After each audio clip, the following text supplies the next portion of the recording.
Olá pessoal, bem-vindos ao nosso trabalho.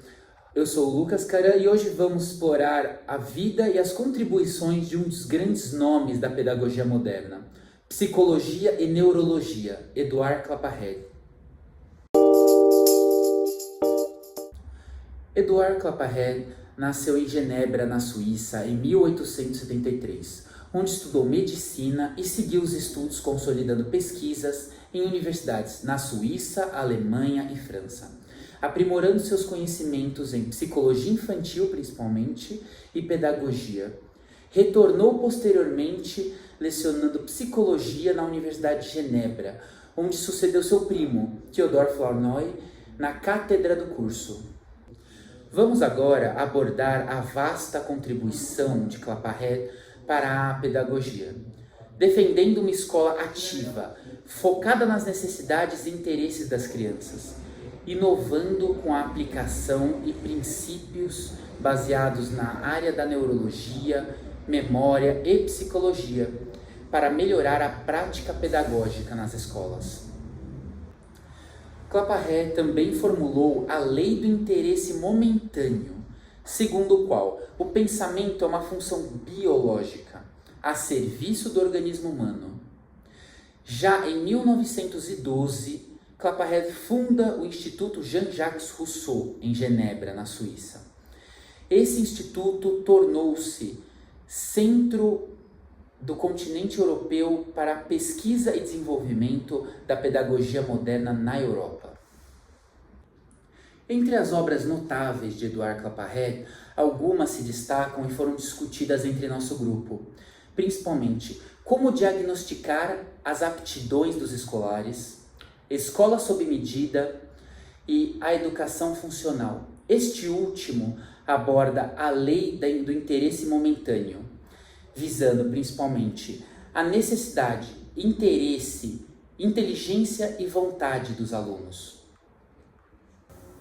O trabalho de Claparède continuou a influenciar o estudo do desenvolvimento infantil e principalmente da pedagogia, especialmente por seu sucessor, Jean Piaget, que o sucedeu na cátedra da Universidade de Genebra e estruturou suas ideias no desenvolvimento infantil sob a ótica da biologia, sua área de aperfeiçoamento.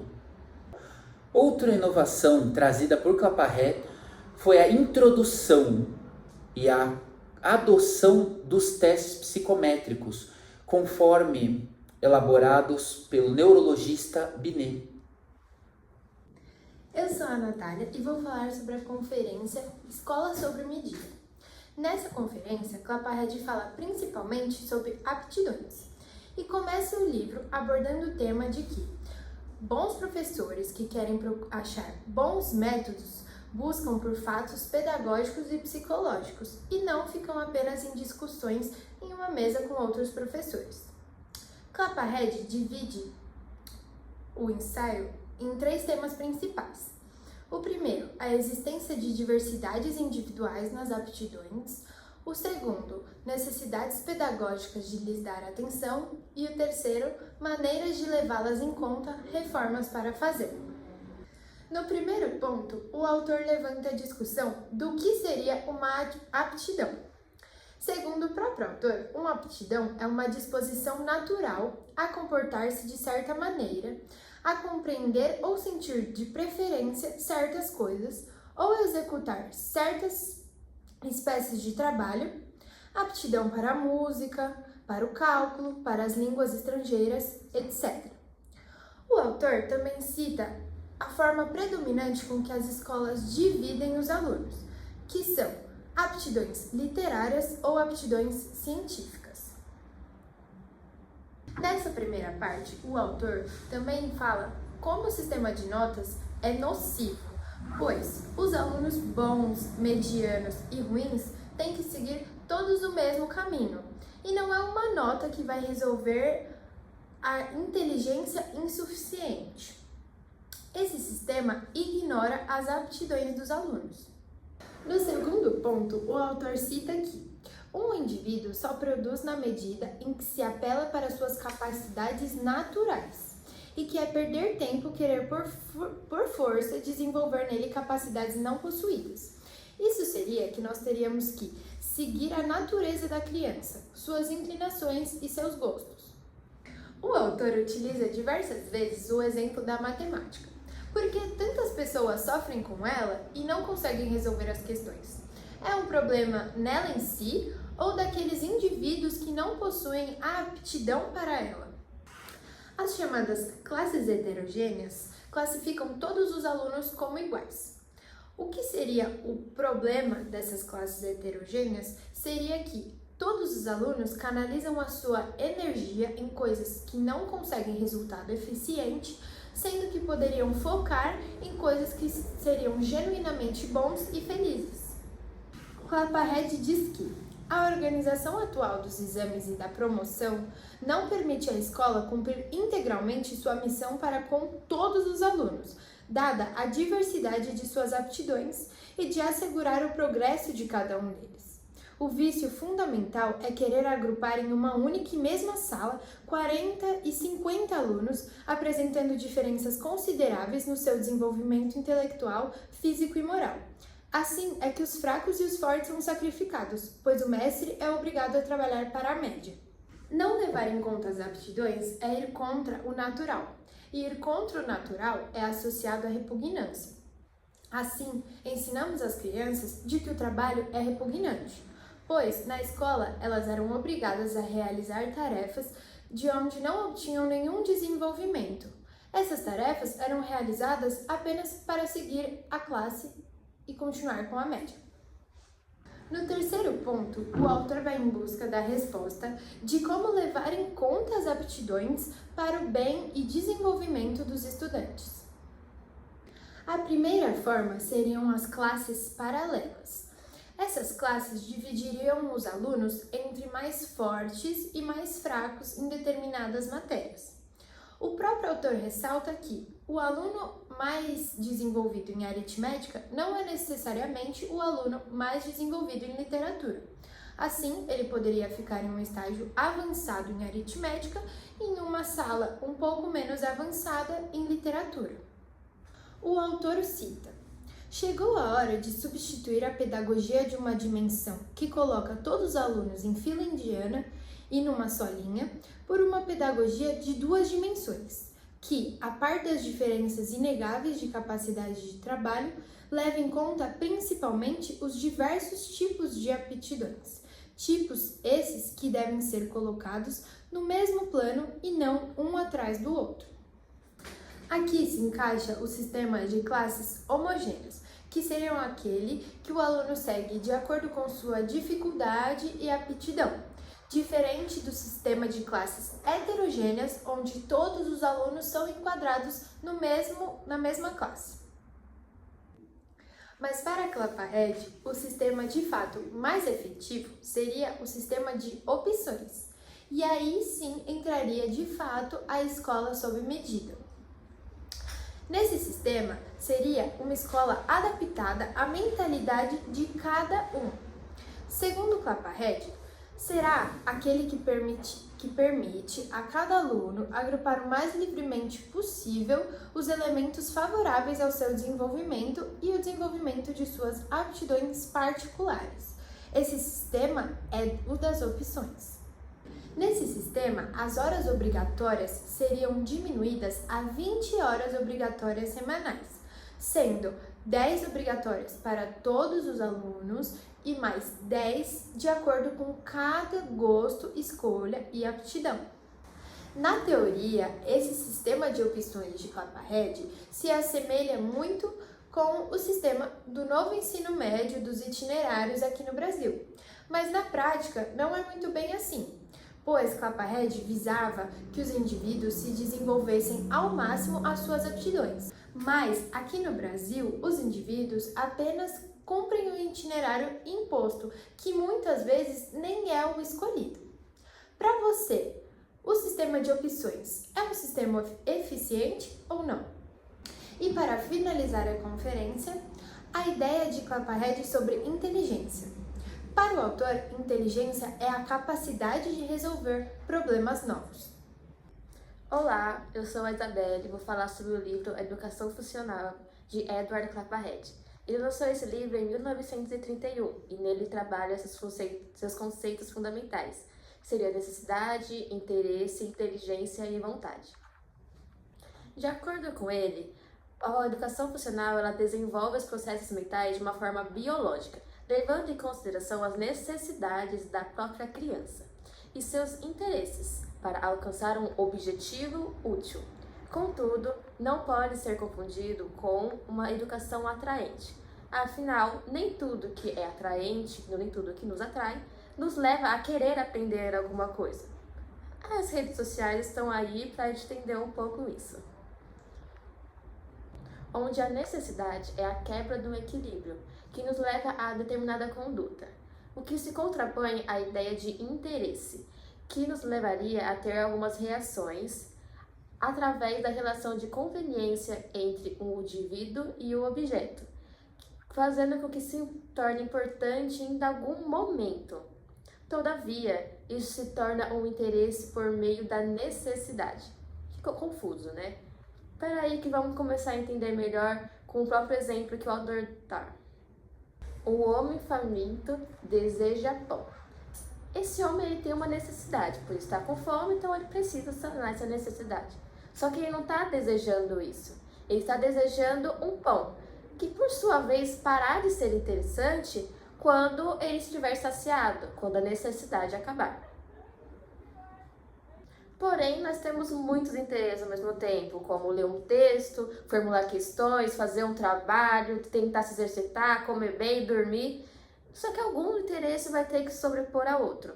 Isso ele chama de interesse momentâneo. Naquele momento, naquela situação, um interesse vai se sobrepor ao outro. Como no caso da mosca, que se ela tiver um caco, alguma coisa na mesa, ela vai tentar ir para comer. Só que se você tampar ela vai deixar de achar que se alimentar é o mais importante. Ela vai achar que se libertar vai ser o principal naquele momento, por isso ela vai deixar de se alimentar, vai tentar fugir. Além disso, o Capra-Head desenvolve a ideia de vontade, sendo o processo que tem por função reajustar a ação momentânea, onde ele dá a supremacia à tendência superior.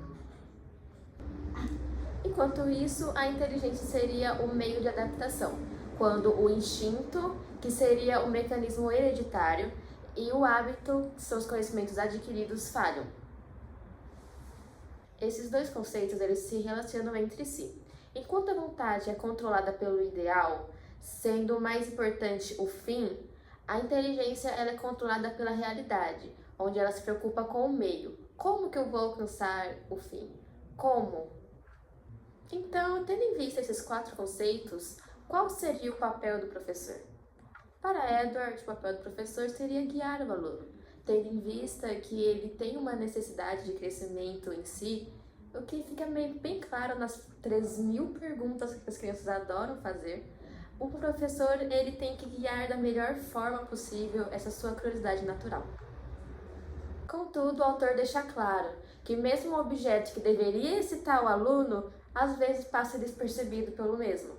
E o professor ele tem que ter essa sabedoria de mostrar para o aluno por que aquilo é tão interessante.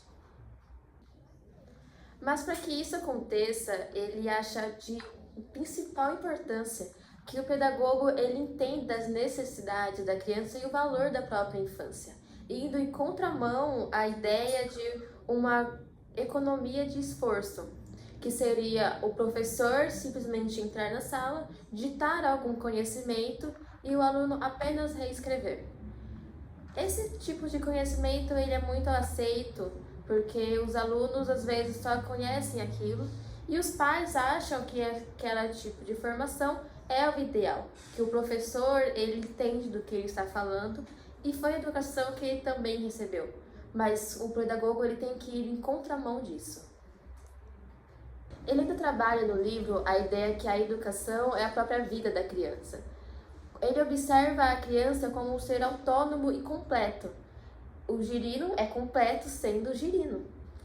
Ele também pensa que a criança ela tem necessidades e uma vida própria que tem que ser respeitada. A idade da alegria transcorre entre lágrimas, castigos, ameaças, escravidão. Sede humanos, ó homens, que é o vosso primeiro dever. Sede humanos para todas as idades. Amai a infância, favorecei os brinquedos, seu amável instinto. Por que pretendeis arrancar a esses inocentezinhos o gozo de um tempo tão curto que lhes foge? Pais, sabeis acaso o momento em que a morte espera vossos filhos? Não prepareis tristezas, roubando-lhes os poucos instantes que a natureza lhes dá. Logo que possam sentir o prazer de existir, fazer com que gozem, fazei com que, a qualquer hora que Deus os chame, não morram sem ter vivido a vida. Nesse trecho, ainda se observa a presença do jogo, algo muito caro para o suíço. Para ele, os jogos é um interesse e uma necessidade própria da criança. Através deles, ela trabalha seus sentidos, as fazendo se sentir úteis e ter prazer em saber para que servem. Isso acontece através de uma curiosidade bem dirigida, que a coerção não faz bem nesse momento. Ele até acredita que alguns jogos podem ser uma forma de compensação, em especial os jogos para os adultos. Só que ele não acredita que os jogos sejam simplesmente uma forma de compensação para as crianças, achando que não é a falta de inteligência, é apenas o desenvolvimento dela. Outro fator que ele fala muito no livro é sobre a consciência da semelhança. Onde uma criança que acabou de nascer, ela vê tudo como algo parecido. Por exemplo, chamar todas as mulheres de mamãe. Só que conforme elas vão crescendo, a partir de seus 5 anos, mais ou menos, elas não conseguem ver tão facilmente as semelhanças. Isso é demonstrado por uma pesquisa que está no próprio livro, que mostra que algumas crianças tiveram dificuldades para achar algumas semelhanças entre uma mosca e uma abelha. E é dessa forma que Edward Clapahead trabalha os principais conceitos, lembrando eles que seriam a necessidade, o interesse, a inteligência e a vontade, que ainda hoje, quase um século depois, são muito atuais. Olá, eu sou o Marcos e eu vou falar do livro Como Diagnosticar as Aptidões Escolares do Dr. Edward Clapahead. Esse livro trouxe para o mundo da educação uma ajuda muito importante porque ele uniu tanto o pedagógico quanto os ensinamentos psicológicos. E aí foi o Dr. Clapahead que desenvolveu e aperfeiçoou inúmeros testes que media, além do desenvolvimento da criança, as suas aptidões. Antes de entrar com um pouco mais de detalhes nos testes, vamos falar um pouquinho de história? O homem, ele sempre se esforçou para conhecer com quem ele vivia, até mesmo por uma questão de segurança, né? Saber com quem ele andava, com quem ele dormia, com quem ele comia, com quem ele aprendia, certo? Nos primórdios eram usados as questões sobrenaturais, né? Métodos sobrenaturais. Então, leituras de cartas e um livro muito famoso francês de 1662, que é A Arte de Conhecer os Homens. Ele trouxe uma metodologia que usava as linhas das mãos. Então, pessoas que tinham as linhas das mãos semelhantes, eles eram agrupados e aí as suas aptidões e o seu desenvolvimento era de acordo com isso, certo? Certo. Com a fisiologia, ela ajudou a aprofundar esses métodos e aí começaram a entrar constatações um pouco mais profundas, né? Então, além do sobrenatural, eles começaram a medir o formato dos crânios e aí entrava numa questão mais neurológica, certo? O antropólogo Francis Galton, ele encontrou uma maneira destinada a estabelecer de uma maneira mais rigorosa as diversidades individuais, ou seja, ele queria medir a semelhança entre as pessoas e até mesmo o seu desenvolvimento, tá? Para que isso virasse um método científico, era necessário equivaler isso a números, e aí os dados ficariam mais palatáveis e seriam mais aceitos pela sociedade. Foi aí, baseado tanto no antropólogo quanto em outros estudiosos da época, que Dr. Clapahead criou uma constatação e colocou ela em uma tabela de percentuais que foi usada durante muitos anos. Essa tabela foi capaz de ilustrar e diagnosticar e ajudar a trilhar novas rotas de aprendizagem e desenvolvimento. Mas afinal, para que eles queriam medir, né, testar as pessoas? O Dr. Clapahead começou a pensar em como isso poderia ajudar as crianças na fase mais importante da sua vida, ou seja, quando elas são crianças e precisam ali começar a aprender a se desenvolver, aprender e se desenvolver, né? Então, os testes foram criados nesse intuito de ajudar a trilhar um caminho mais homogêneo, né, e garantir ali a homeostase do crescimento dela, certo?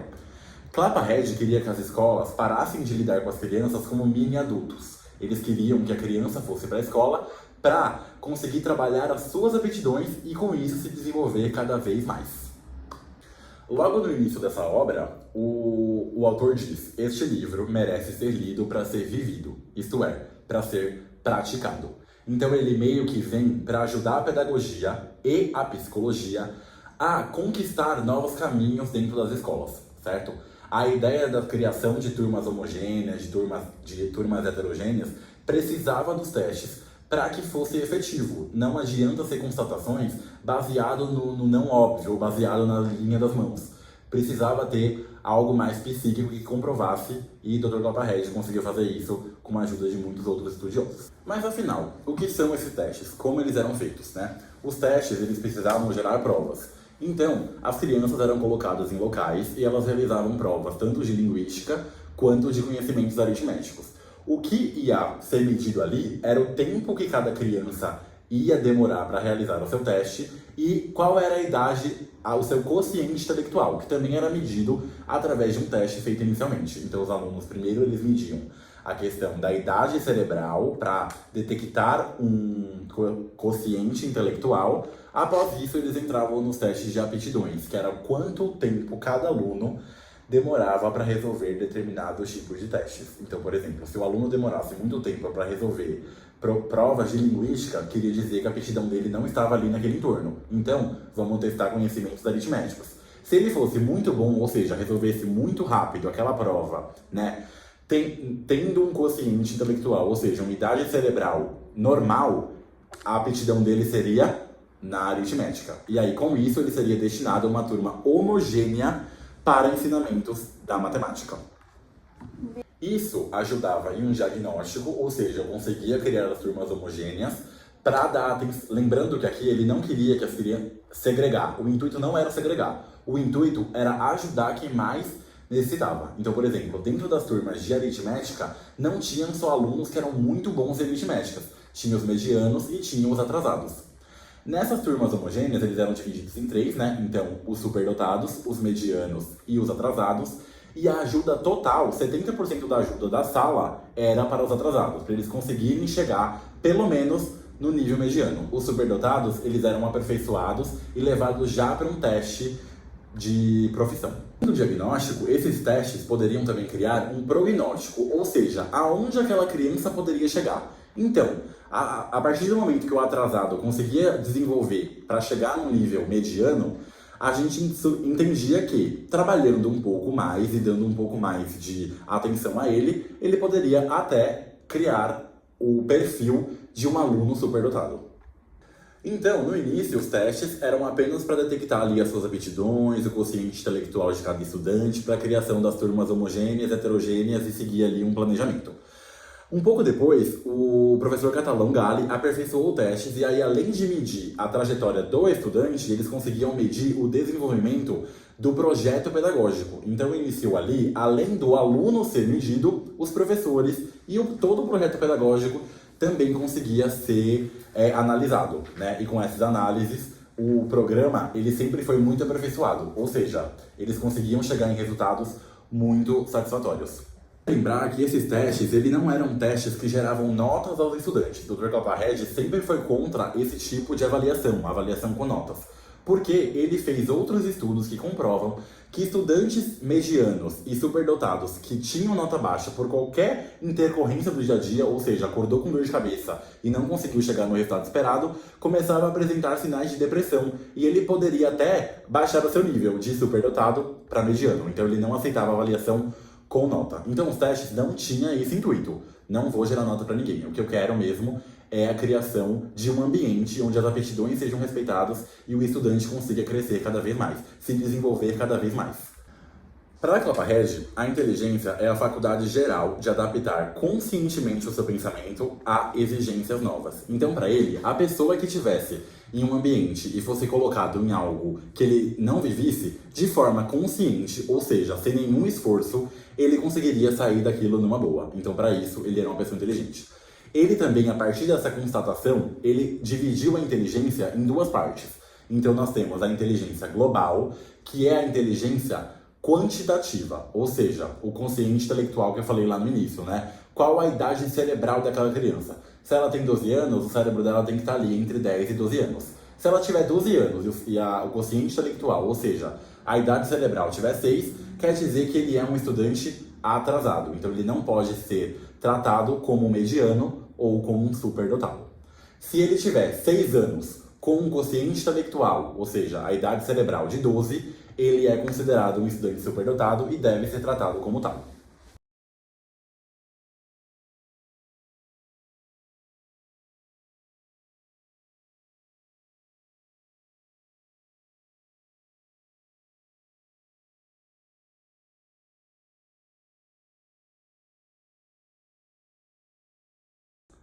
A outra forma de inteligência é a inteligência integral, ou seja, a parte qualitativa.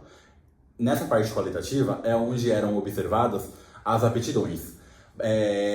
Uma constatação de acordo com o quociente intelectual, que é a idade cerebral, e a parte onde o estudante tinha mais facilidade, onde aquela inteligência, onde, como o Dr. Claparede diz, de forma consciente, o aluno conseguia resolver as problemáticas de cada área do teste de aptidão. É baseado nesse teste, na inteligência integral, que foi aperfeiçoado o teste de aptidão ao trabalho.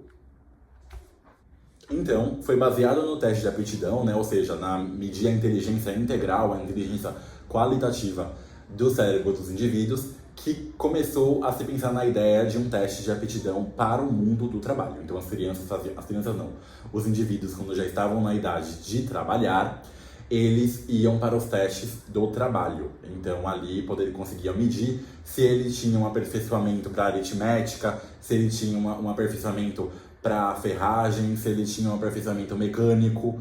E tudo isso não só baseado em dados de testes linguísticos ou matemáticos. Também eram feitos testes para saber ali de onde aquela criança vem, como é a família, como é a sua estatura física. Tudo isso era levado em conta no teste de aptidão ao mundo de trabalho.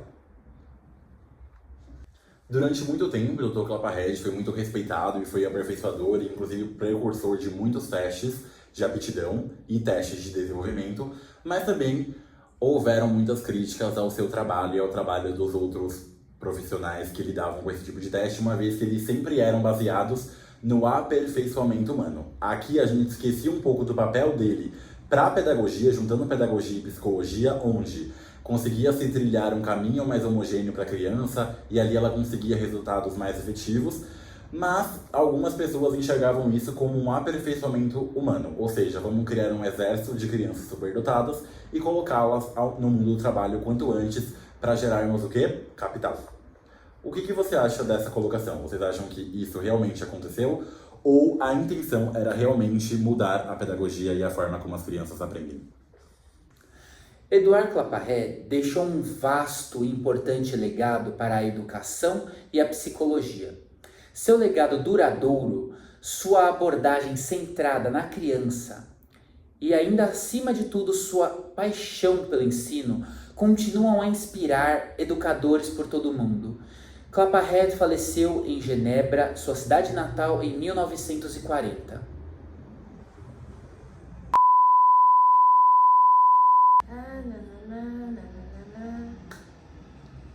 Tá bom? Outra inovação trazida por... Ai, meu Deus, calma. Eu sou o Marcos e eu vou falar do plano digital. Pronto. Para de... Onde de volta.